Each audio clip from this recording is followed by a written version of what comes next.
Thousands of low-level offenders are now off the hook. We're talking 25,000 upstate warrants that are being tossed. It comes after a directive by Spartanburg native South Carolina Supreme Court Chief Justice Don Beatty, who stated the magistrate court system was operating unfairly and violating people's basic rights. Investigative reporter Brianna Smith is looking at the cost for due process. Well, this directive aims to strengthen rights for those going through the criminal process. There are concerns that the decision will allow thousands to get what is in essence a get-out-of-jail-free card. In sheriff's offices across South Carolina, you'll see scenes just like this. Records managers piled with paper working against the clock to purge the records from their system of those who were wanted. Bench warrants, as we know it, are going to be recalled. Anderson County Sheriff Chad McBride is frustrated, and he's not alone. That's because some 25,000 people who Upstate Sheriff deputies have arrested over recent years for crimes from traffic tickets to domestic violence are no longer being sought because their rights were violated. Certainly, we're not happy about it. South Carolina Chief Justice Don Beatty sent this memorandum to all magistrate judges in September, stating that people who can't afford an attorney were unjustly headed for jail. How does a person of low means or difficult means wind up in jail so much in Spartanburg, in Greenville, maybe in Asheville? It's magistrate court. The American Civil Liberty Union studied just that. In 2016, the advocacy group spent months in South Carolina in the lowest branch of court in our state, magistrate courtrooms, which can only issue maximum sentences of 30 days in jail or a $500 fine.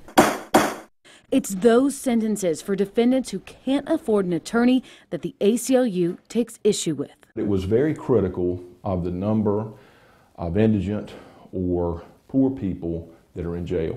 Most sentences in magistrate court are handed down through a bench warrant. It's what a judge gives when a defendant doesn't show up for court and is found guilty in their absence. The ACLU found that most defendants that didn't show up couldn't afford a lawyer, telling them that they needed to be here, which is why Chief Justice Beatty is now recalling all of those warrants. So what does that do for our judicial system? If there's no consequences to people's actions, you know, what do we expect next?